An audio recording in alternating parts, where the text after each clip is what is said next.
most surprising news out of the campaign this past weekend is Kanye's Twitter announcement he's running for president in 2020. It's not the first time he's floated the idea, but he reportedly has not filed with the FEC or created a campaign committee. And there's also criticism he may just be running to try to pull black voters away from Joe Biden and help President Trump get reelected. Neil? All right. Thank you very much on all that, Jackie. Want to go to Phil Wigman on all of this. Phil, from Real Clear Politics, and you know the polling data, it's too early to say what kind of influence Kanye West, if he's serious about this, could have. But it's a little late to register, right? I mean, on some states, the time has come and gone. Yeah, it's a little late to register, and frankly, we haven't heard a lot from Kanye West telling us what he actually wants to run for. I think the last time he talked about a presidential bid, he said that his campaign would be a mix of Trump and Bernie Sanders. So that would be a really interesting political hybrid. But like Jackie pointed out, he has not filed with the FCC. He hasn't created any campaign committees. So far, he's just sent a tweet. And in that way, he's very similar to the president. Because remember, Trump was not considered a serious candidate in 2012 when he was flirting with the idea. No one took him seriously until he actually came down the escalator. And I think right now, we have to treat Kanye West the same way.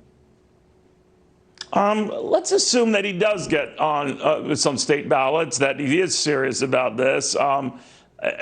Could he tip the balance in a couple of battleground states? I mean, could he be able to wean off enough African-American support that traditionally goes, for example, to the Democratic candidate, to him?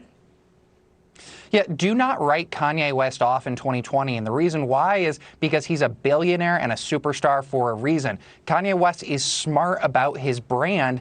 And if you think about 2016, President Trump won Michigan by 10,000 votes.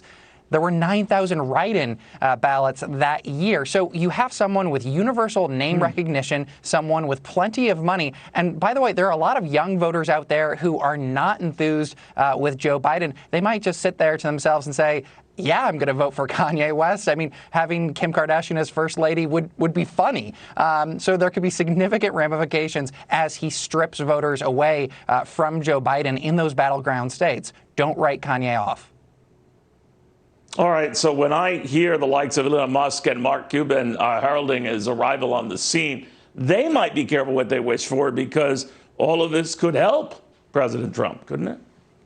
Yeah, it certainly could. I was texting with a source who's close to Kanye West in the political world, and their assessment was, well, we'll just have to wait and see what happens. I think that what's going through Kanye West's mind right now is that he's brilliant when it comes to branding himself, but he would have to step away from that music and fashion empire, which is worth billions of dollars. He just inked a deal with Gap recently, and he would have to, again, relitigate that feud with Taylor Swift. He would have to explain his lyrics. It would be very difficult for him to, be both a pop culture brand and a political brand. There would be a lot of disadvantages there, potentially.